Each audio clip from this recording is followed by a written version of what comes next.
Di seberang Jupiter yang bergolak, planet raksasa yang memutar badai selama ribuan tahun, tersembunyi sebuah dunia mungil, namun mematikan.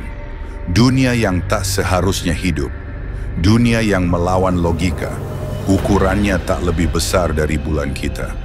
Tapi dari dalam tubuh kecilnya, meledak kekuatan yang seharusnya mustahil.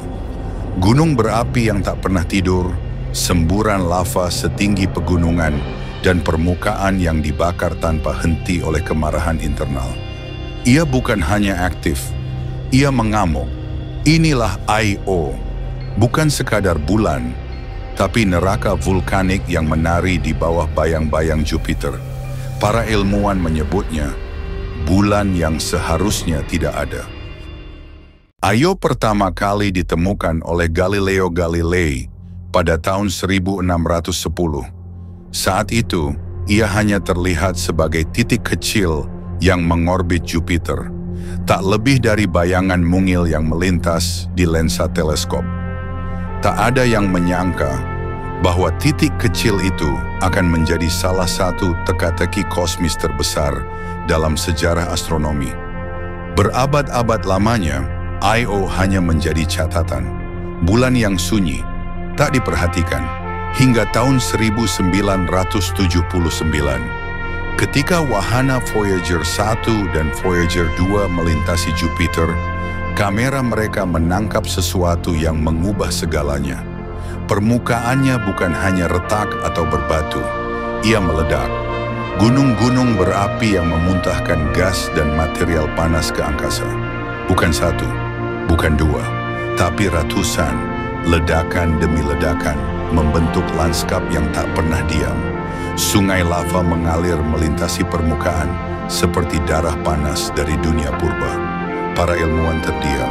Bagaimana mungkin bulan sekecil ini, tanpa inti besi sebesar bumi, tanpa pelat tektonik, tanpa energi matahari yang cukup, tapi justru menjadi tempat paling vulkanik di seluruh tata surya? Lantas, dari mana asal kekuatan destruktif ini? Mengapa Io, bulan kecil tanpa inti besar, bisa mendidih dari dalam? Jawabannya terletak pada sebuah tarian gravitasi yang kejam. Io tidak hanya mengorbit Jupiter, ia juga terperangkap dalam resonansi dengan dua saudaranya, Europa dan Ganymede. Setiap kali mereka berbaris, tarikan gravitasinya mengganggu orbit Io, membuatnya sedikit lonjong, cukup untuk menciptakan bencana. Akibatnya, Io terus bergerak maju mundur, mendekat dan menjauh dari Jupiter, dipelintir dan diremas oleh kekuatan yang tak kasat mata. Gerakan ini menimbulkan geskan internal, seolah-olah seluruh tubuh Io sedang menggosok dirinya sendiri dari dalam. Fenomena ini disebut pemanasan pasang surut atau tidal heating, dan inilah yang membuat Io menjadi dapur magma yang tak pernah padam. Ia tidak memiliki pelat tektonik seperti bumi, tak ada energi dari inti dalam seperti di planet besar. Namun karena permainan gravitasi ini, Io berubah menjadi neraka geologis. Gunung-gunung api bermunculan tanpa henti. Lava menyembur ke angkasa hingga ratusan kilometer. Permukaannya terus meledak setiap saat. Ini bukan sekadar dunia aktif, tapi dunia yang sedang dihukum oleh tarikan alam semesta. Jika suatu hari kita bisa berdiri di permukaan Io, apa yang akan kita saksikan? Bukan lanskap tandus seperti bulan kita, bukan pula keindahan beku seperti di Eropa. Yang akan kita lihat adalah dunia yang tampak seperti terbakar dari segala arah. Permukaannya dipenuhi warna kuning terang, dengan semburat merah, oranye, dan hijau asam. Bukan pemandangan yang menenangkan, melainkan lukisan dari dunia yang sedang meleleh. Sumber warnanya adalah sulfur dan senyawa turunannya. Bahan yang sama dengan bau busuk dari kawah vulkanik di bumi, tapi di Io, ia menyelimuti seluruh bulan.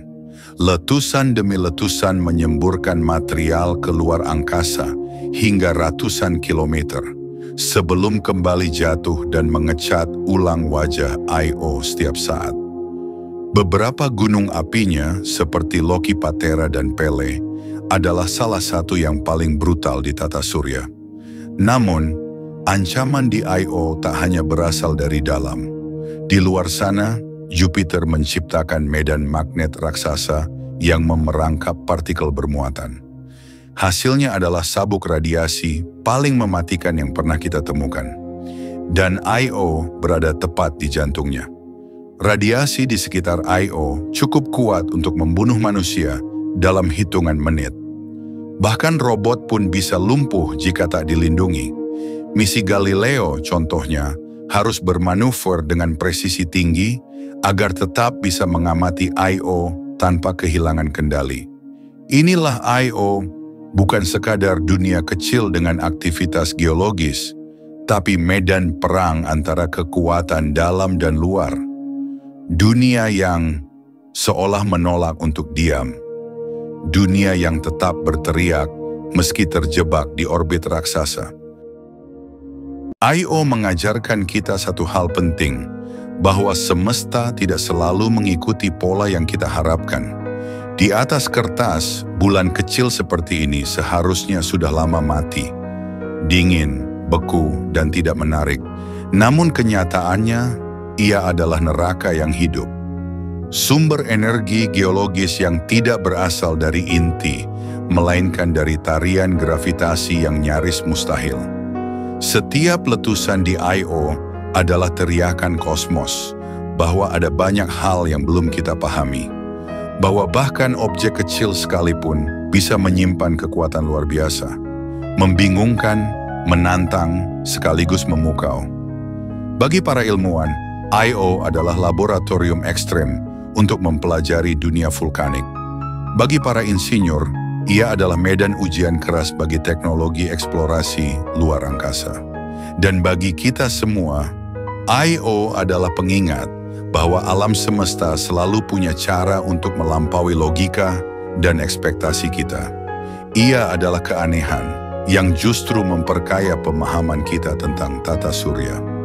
Ia adalah pertanyaan yang belum selesai dijawab, dan mungkin itulah sebabnya Io disebut sebagai bulan yang seharusnya tidak ada, karena ia tidak sesuai rumus, tidak sesuai harapan, namun justru karena itulah ia menjadi sangat penting.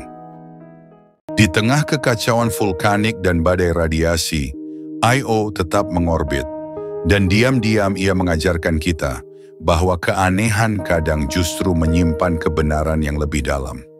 Tak semua yang tampak kecil bisa diremehkan, dan tak semua yang menyimpang dari teori harus dianggap keliru.